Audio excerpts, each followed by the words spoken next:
Yes Dhull नाम तो सुना ही होगा आप सभी ने। और अब ये नाम और फेमस होने वाला है, किस लिए? गेंदबाजों की धुलाई करने के लिए। क्योंकि इमर्जिंग एशिया कप के पहले मैच में यूएई के गेंदबाजों की जो धुलाई यस ढुल ने की है वो देखने लायक थी। और काफी ज्यादा चेंज उनके ओवरऑल खेल में अब देखने को मिला है। जिस तरह से वो अंडर 19 वर्ल्ड कप में खेल रहे थे, वहां पर वो कहीं ना कहीं टॉप हैंड वाले प्लेयर नजर आते थे।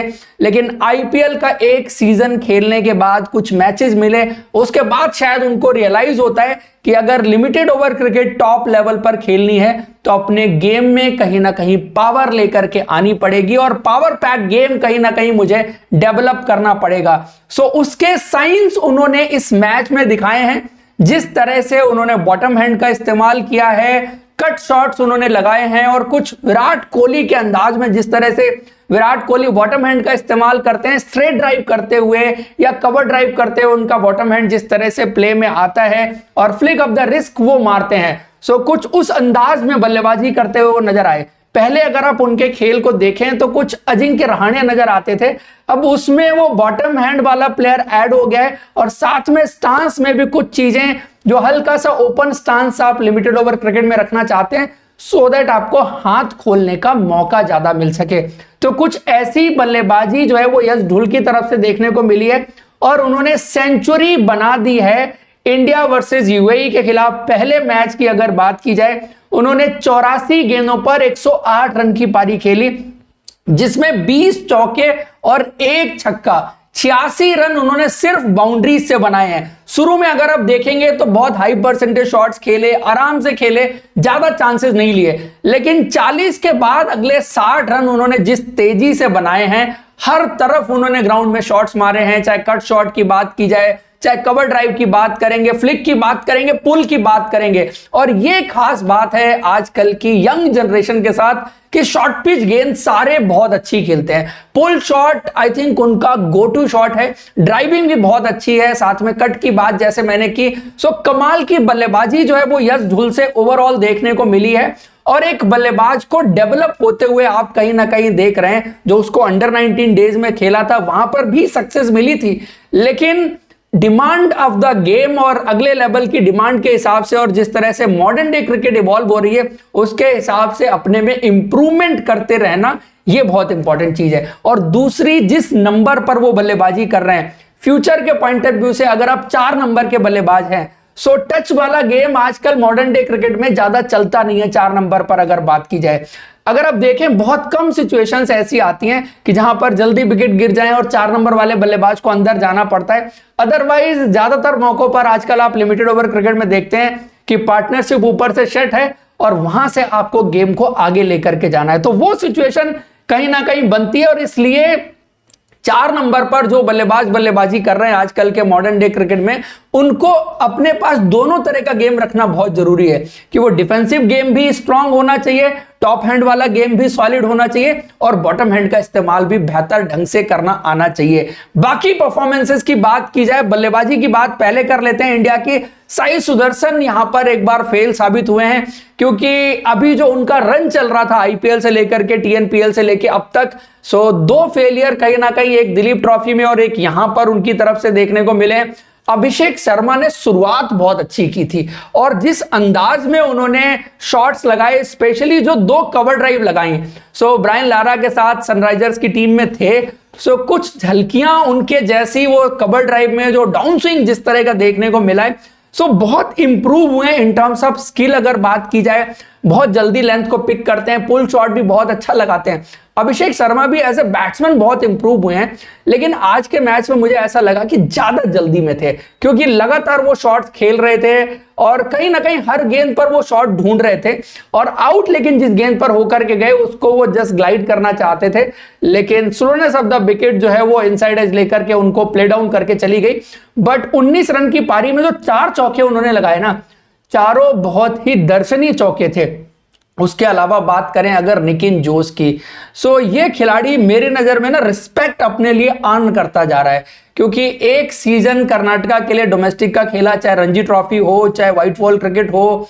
टेम्परामेंट की बात आप करते हैं ना, नीचे के लेवल से जब आप प्लेयर लेकर के आते हैं, सो 2 चीजें उसके लिए बहुत इंपॉर्टेंट होती हैं कि टेक्निक कितनी अच्छी है और टेम्परामेंट कितना अच्छा है। जैसे आप यशस्वी जायसवाल के साथ देख रहे हैं कि टेक्निक और टेम्परामेंट उनका क्या शानदार है और उनको आकर के क्या सक्सेस मिली है।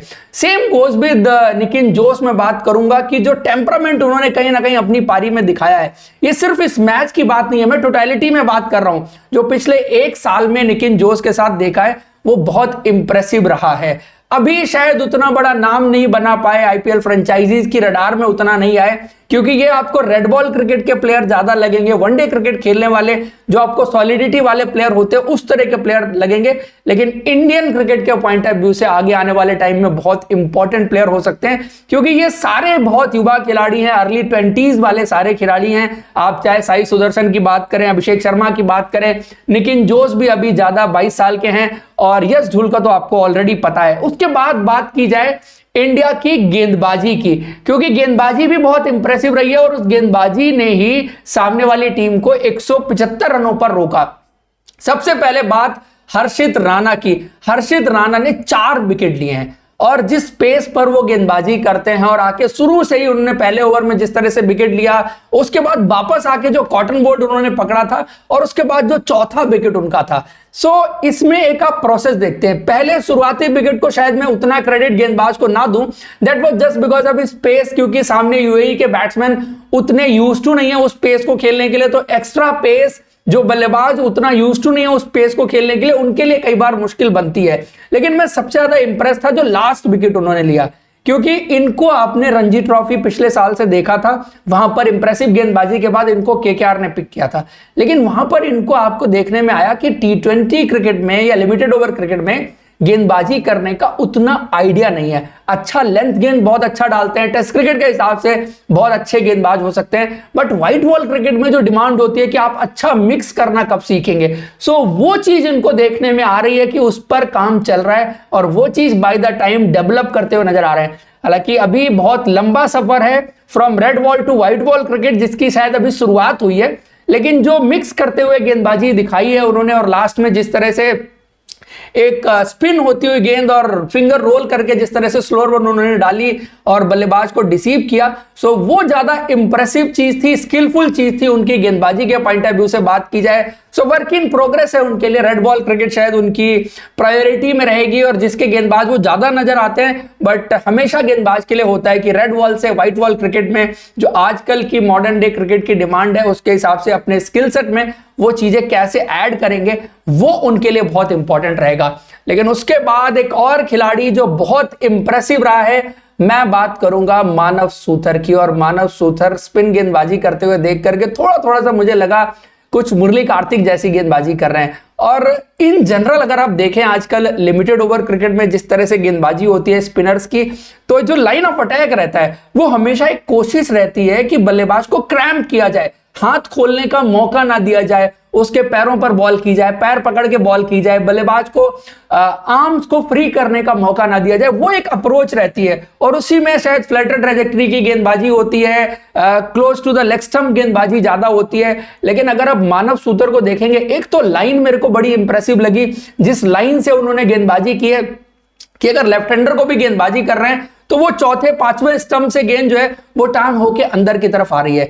एक चर्चा पिछले कुछ वक्त में बहुत रही है कि लेफ्ट हैंडर के खिलाफ जो है वो लेफ्ट आर्म स्पिनर ज्यादा गेंदबाजी नहीं कर सकता। वो इसलिए भी रही है कि आजकल के जो गेंदबाज है ना, उनका तरीका बदल गया। शायद वो उतना फ्लाइट नहीं देते, उतना लूप नहीं देते, बट इनकी गेंदबाजी में गेंद लगातार आई लाइन के ऊपर जाती है, और जो लाइन है स्पेसिफिकली वो बहुत इंप्रेसिव है। मैं इनके बारे में एक चीज कह सकता हूं कि जो इन्होंने रेड बॉल क्रिकेट में किया है ना, उसका रिफ्लेक्शन ये व्हाइट बॉल क्रिकेट में जरूर दिखाएंगे, बिकॉज बहुत ही अटैकिंग स्पिनर आपको दिखें, ऐसे गेंदबाज आपको बहुत कम दिखेंगे आजकल की लिमिटेड ओवर क्रिकेट में जब आप ढूंढने के लिए जाएंगे, क्योंकि ये करेज नहीं है सबके पास कि गेंदबाज आते हैं जब थोड़ी सी पिटाई होती है वो फ्लैटर ट्रैजेक्टरी की गेंदबाजी करने लग जाते हैं। ये शायद इनके साथ भी देखना पड़ेगा, लेकिन जहां से शुरू कर रहे हैं और जिस अंदाज में गेंदबाजी हो रही है अभी, वो बड़ी अटैकिंग लाइन भी है, और वो शायद जो लेंथ आप बात करेंगे, जो रिलीज की बात करेंगे, जो ट्रेजेक्टरी की बात करेंगे, वो सारी चीजें बड़ी अटैकिंग इनकी गेंदबाजी में नजर आती हैं।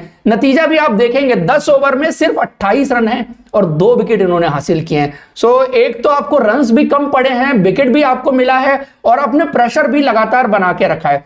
रेड बॉल क्रिकेट में उनको जो सक्सेस मिली है उसी चीज को वो यहां पर करते हुए, कंपैरिजन करने की बात नहीं है, बट एक नजर में मुझे देख करके लगा था कि कुछ उनका एक्शन भी वैसा ही है मुरली कार्तिक जैसा, और गेंदबाजी उन्होंने की वो बहुत इंप्रेसिव कहीं ना कहीं रही। बाकी गेंदबाजों की बात करें, नीतीश रेड्डी शुरुआत तो बहुत अच्छी नहीं हुई, लेकिन बाद में आके उन्होंने वापसी की। सो ऑलराउंडर्स इन जो इंडियन क्रिकेट आप देख रहे हैं उनमें से एक आप कह सकते हैं, और इस टीम में कई सारे ऑलराउंडर थे। आप नीतीश रेड्डी की बात करेंगे, ऑलराउंडर आप उनको कहेंगे, क्योंकि उन्होंने लगातार किया है गेंद और बल्ले दोनों के साथ, और बहुत युवा खिलाड़ी हैं। अभिषेक शर्मा को आप इस टीम में ऑलराउंडर कह सकते हैं। मानव सूतर गेंदबाजी की बात जरूर कर रहे हैं, बट राजस्थान के लिए बल्ले से रेड बॉल क्रिकेट में बहुत जबरदस्त कंट्रीब्यूशंस देखने को मिले थे। रियान पराग ने भी 8 ओवर की गेंदबाजी की है, 22 रन दिए हैं। निशांत सिंधु ने भी गेंदबाजी की है। सो इस टीम में आपको 6 ऑलराउंडर तो दिखते हैं जिनके बारे में आप श्योर शॉट बात करेंगे, और उसमें इंक्लूड कर दीजिए हर्षित राणा को। सो ये जो व्हाइट बॉल की टीम है ना, आगे चल करके जब ये इंडियन क्रिकेट में आके खेलेगी मेन टीम में, तो इसमें से बहुत सारे खिलाड़ी ऐसे आपको दिखेंगे जो मल्टी स्किल्ड प्लेयर हैं और दोनों डिपार्टमेंट में या तीनों डिपार्टमेंट में कंट्रीब्यूट कर सकते हैं। सो इंडिया ने बड़ी आसानी से 175 रन का टोटल चेज कर लिया, और इन खिलाड़ियों का बेहतरीन प्रदर्शन आपको देखने को मिला।